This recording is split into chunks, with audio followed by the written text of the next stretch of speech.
The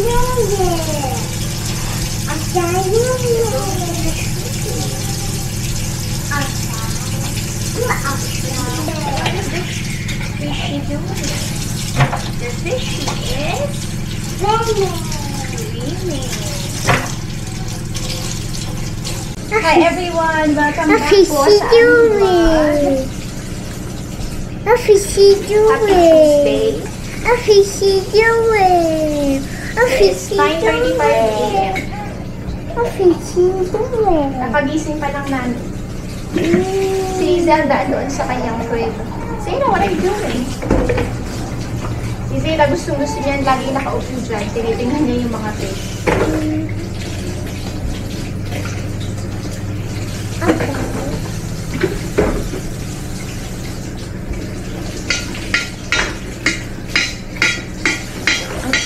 Wow! What are you doing?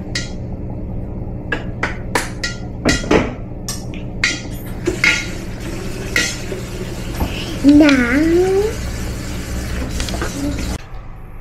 so ito ang ating baby Zelda. Hi Zelda! Oh no! Hi Zelda! Good morning!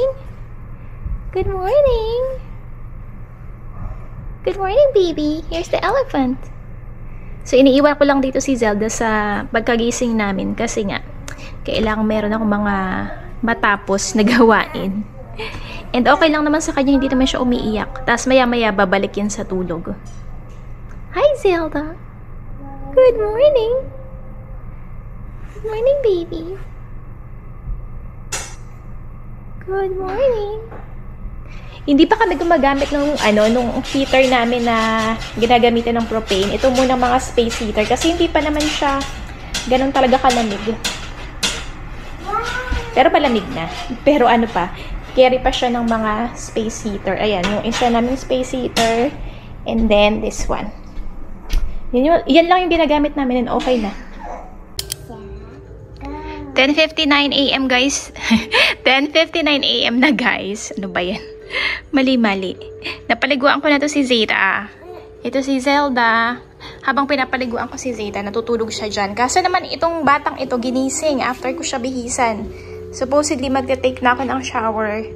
Kasi nga natutulog pa sana tong ating baby Zelda. Kaso ito namang ate ay ginising. So si Zelda na muna ang papaliguan ko bago ako mag-shower. Tingnan mo oh. Pasaway talaga to si ate Zayda. Are you pasaway? Tingnan nyo guys yung kulay ng mga dahon ng puno sa labas. Oh, ang ganda na. Dahil nga tayo ay nasa fall season na. Ang bilis ng panahon. Tapos magwi-winter na. Baka mamaya pagka hindi umulan, kasi kaninang maaga, kaninang madaling araw umuulan, lalabas kami. Laro kami dyan sa yard. Zelda, peekaboo! Peekaboo! Peekaboo! Nakakatawa si Zelda. Oh, nakikipaglaro na siya. Peekaboo! Peekaboo!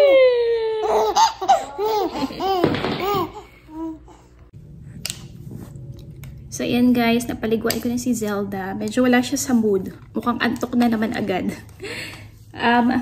After ko siya paliguan, syempre gagawin na namin yung kanya mga activities, yung kanyang tummy time. Kaya si Ate Zayda ay naka-ready na. Zayda, show them the hamster. Can you show them the hamster? okay. Hamster. Yung ginagamit namin pag tummy time. Gustong-gusto to ni Zayda, pero natatakot din siya. What is this? Pink hamster. Are we gonna do... Hi, Zelda. Hi, Zelda. Are we gonna do Zelda's tummy time? Hamster. Oh, look there. Yung dalawa fresh na, yung nanay haggard pa. Pagka tapos nitong activity ni Zelda, papatulugin ko na ulit siya. Papadidihin ko na, tapos papatulugin ko na, tsaka pa ako makakapaligo. Diba baby? Are you in a bad mood? Are you in a bad mood? Hindi ko sure kung kailan uuwi si Mr. Baka bukas pa. Wednesday pala ngayon. Sabi ko ba kanina Happy Tuesday. Wednesday na pala ngayon. Sweldo day. Pareho kami ni Mr. ng araw ng sweldo Wednesday. Every week pala ako nagsisweldo dun sa aking part-time job. Si Mr. Ben, ganun yung sa kanya. Every week. Hi, Zelda. Say hi, everyone. Hello, everyone. Tummy time. Is it your tummy time? Put it over here. There's a camera. She's looking at herself. Go over there. Hi, Zelda. Naglalaway si baby Zelda. Lagi yung tumutululawin niya pag nagtatami time siya. Ay, what a sweet ate Zeta. Wow. Are you kissing your baby sister?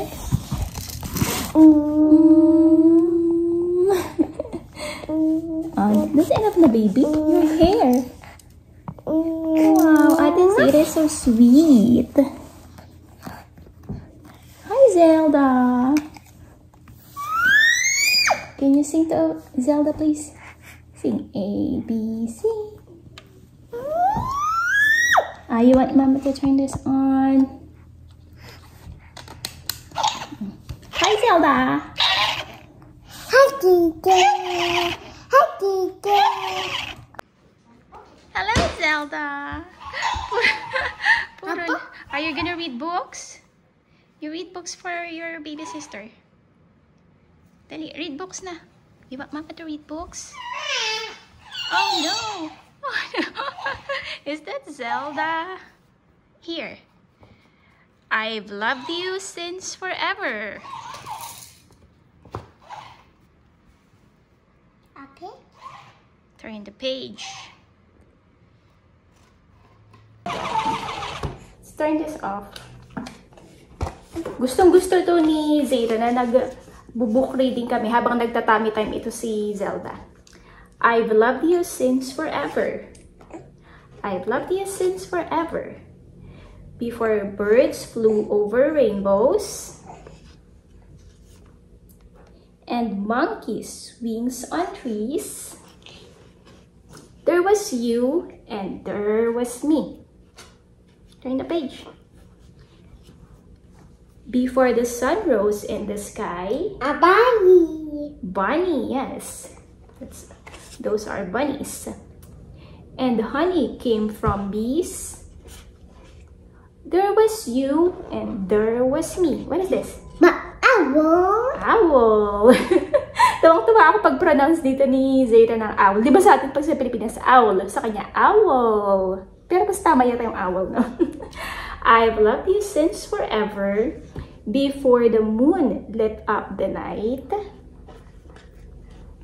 And elephants wandered free. What are these? Action. Elephants.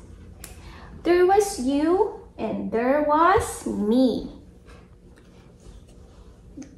Before otters swam together. What is this? Owl. Otter. Takot ka naman sa otter, baby, na napunta tayo ng zoo. And rivers reached the sea. Turn the page. There was you and there was me. Waiting for the day our stars would cross. And you and I turned into we. The end. Alright. Yay. Do you like that story? Is that a story? I don't think that's a story. Kukuha na naman siya ng libro. What is this? Piggy. Ang cute nito. Look, baby Zelda. Piggy, piggy. Is this a piggy? This little piggy. This little piggy went to market. A piggy. Piggy. But piggy. This little piggy stayed at home.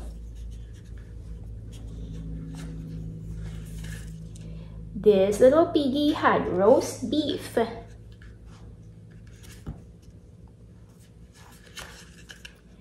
This little piggy had none. None.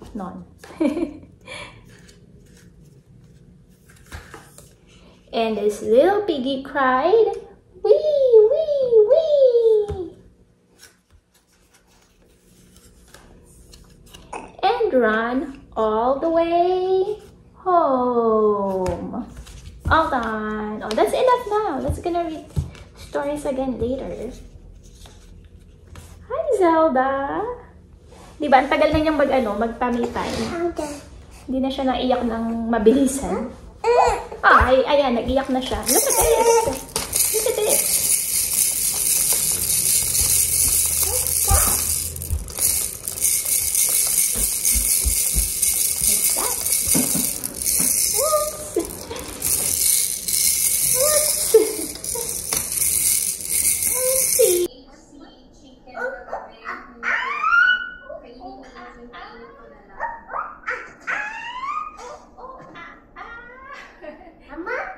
What's that?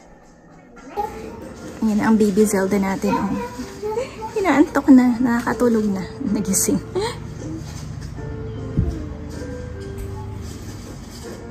Sleepy time. Ayan, pagka natulog na siya, time na para tayo ay magpa-fresh. Ay, nako. Meron na naman nagugulong baby dito. Isa. Kasaway.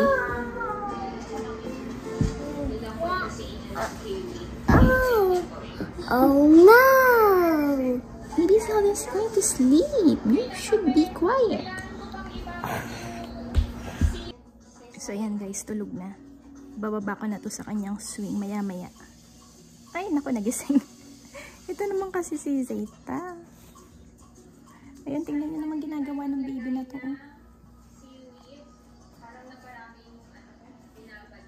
Mga laruan ni Zeta, andyan.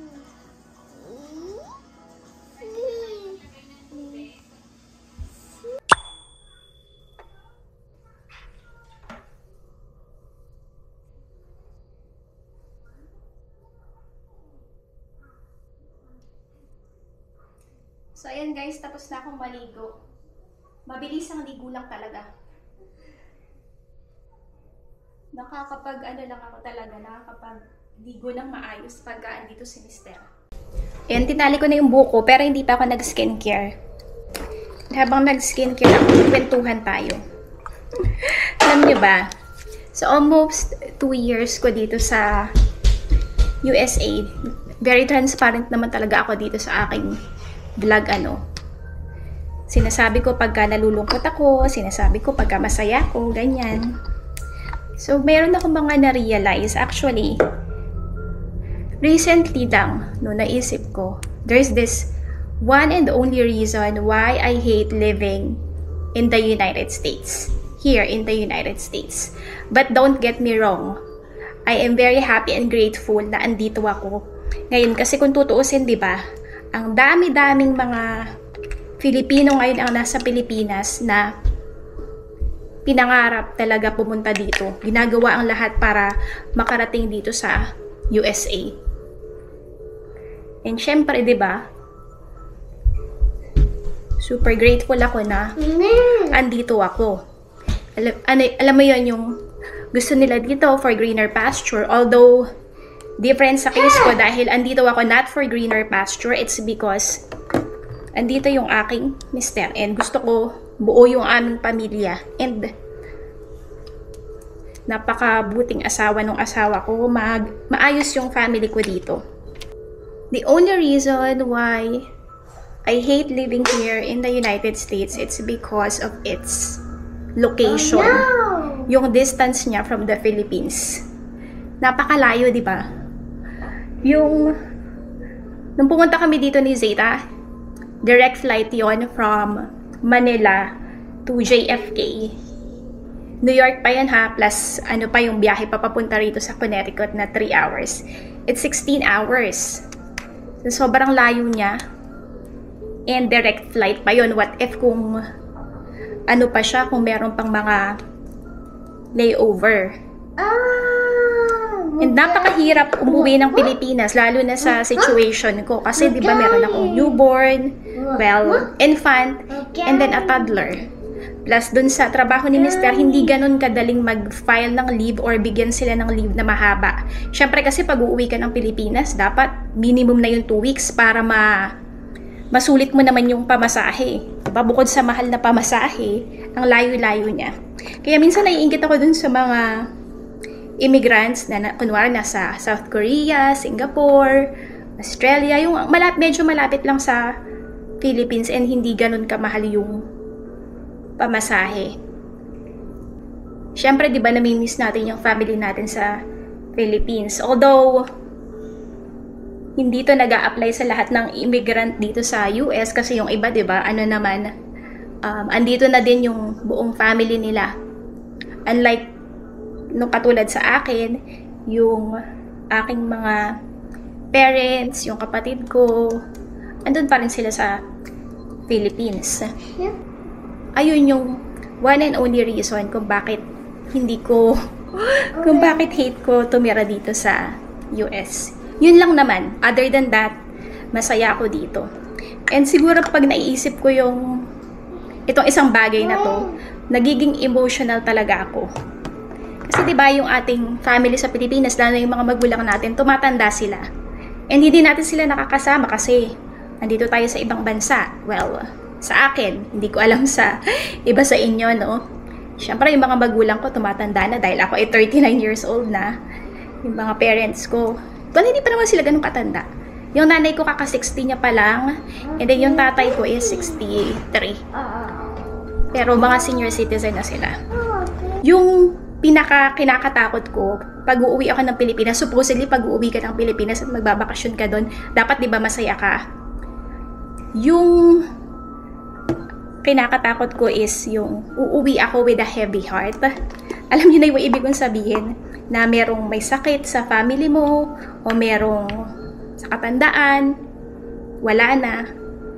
And hindi mo, alam mo yun, hindi mo sila nakasama ng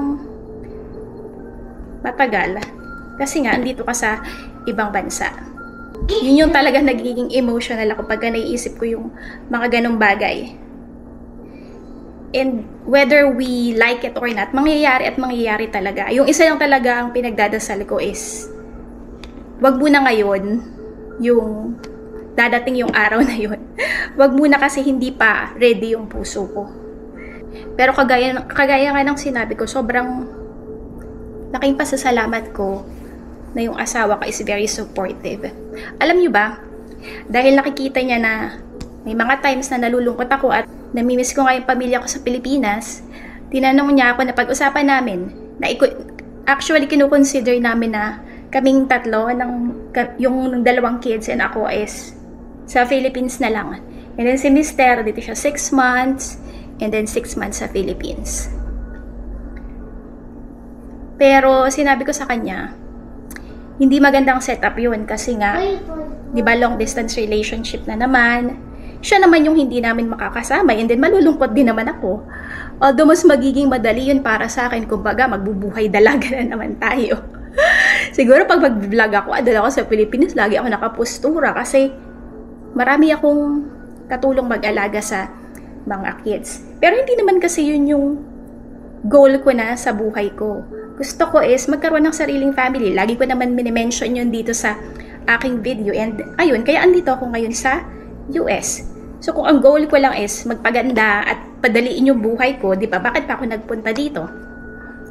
So gusto namin talaga din is makasama si Mr. Siya na yung immediate family member ko. Ito na. Yung 2 kids, si Mr. and then ako. So yun yung talagang reality. And although medyo nahihirapan ako, masaya ako sa kung ano man yung nangyayari ngayon sa buhay ko. Pero hindi pa rin talaga maiiwasan na mamimiss ko yung family ko sa Philippines. Kaya nung napag-usapan namin yun ni Mr., kung sabi niya, gusto ko na lang sa Philippines 6 months, nandito siya sa US, then 6 months, dadalawin niya kami sa Pilipinas. Sabi ko hindi. Kasi dahil, kahit na nagkakaroon kami ng long distance relationship dito because of the nature of his work, 3 days, 4 days lang yun. Yung 6 months, sobrang haba nun. And hindi natin alam kung ano yung pwedeng mangyari sa 6 months na yun. Lalo na dun sa trabaho niya na super risky. Kaya sabi ko, hindi. Ayoko. Kung papadaliin lang yung buhay ko, syempre go ako. Pero dahil nga, ito na yung buhay na pinili ko. Mas gugustuhin ko na andito ako, mas nakakasama namin siya ng mas matagal. By the way guys, ito yung aking BB cream na ginagamit. Pakita ko lang sa inyo. Misha. Ayan siya. And sa TikTok shop ko lang din siya binili. Para dun sa mga nagtatanong kung saan ko nabili yung Beauty of Joseon na skincare product, sa TikTok shop lang din. So I'm not sure kung mag-work yun pag wala kayong TikTok account, no? Ang pagkakaalam ko, dapat may TikTok account kayo. And hindi ko alam kung saan pa pwede bumili ng nitong mga legit products ng mga Korean skincare products aside from TikTok shop. So itong Beauty of Joseon, siya, Beauty of Joseon na US. So siya, legit. Ayan. Kung masyado makita dito ang ating face. Wait lang.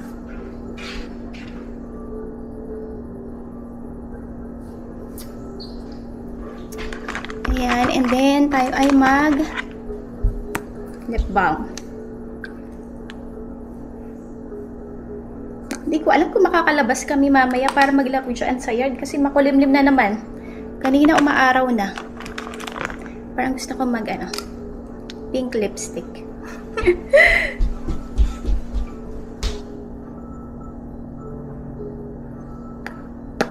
Yan. Mukha na tayong tao.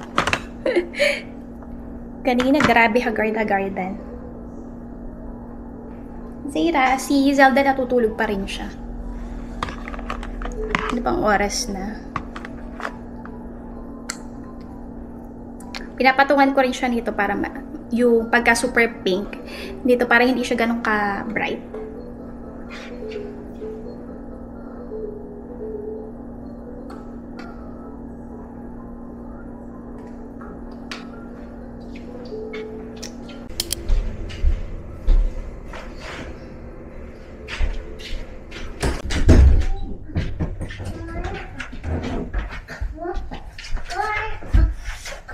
Be careful.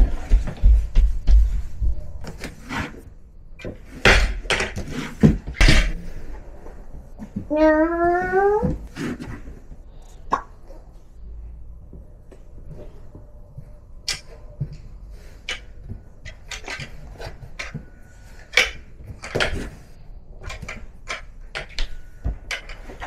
Let's go to the other room.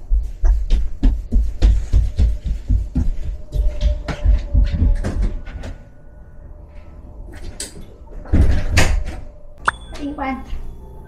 Wanna go see the shrimpies?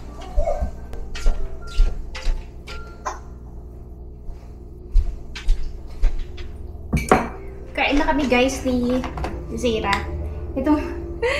Itong bowl na to, rice to, and pulled pork na ginawa ni Mister. Minix ko na lang siya. I-share na lang kami ni Zira.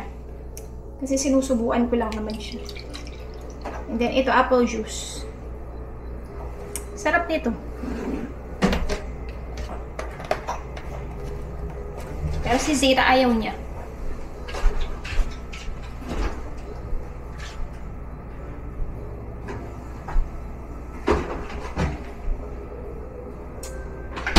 Sana makauwi na si Mister. Siguro tapusin ko na yung video dito na parang medyo mahaba na siya. Gusto ko sana mag-video mamaya pag labas namin. Kasi umaraw na naman. Kaya lang parang haba na yata ng aking vlog. Next time na lang. Paalam na kami, guys. How's she Thank you so much. What's the fish doing? So, maraming salamat po ulit sa pagsuporta sa aming YouTube channel. If you are new here, please do consider subscribing. And if you are watching, please don't forget to hit the like button. And again, if you have Facebook account, please follow us on our Facebook page. Same social media handle, Life with the Rose Fam. Bye-bye. You remove your binky. You say bye-bye, everyone. Thank you so much. Bye-bye. Bye-bye. Thank you. I love you, everyone. Nagagalit si Madam kasi kinuha ko yung binky niya. Oh no, umiyak na tuloy si Zelda. So, ayun po. Ayun na lang po for today's vlog. Ayun na yung binky mo. Ikaw talaga. So, maraming salamat po ulit. And see you again on our next vlog. Bye!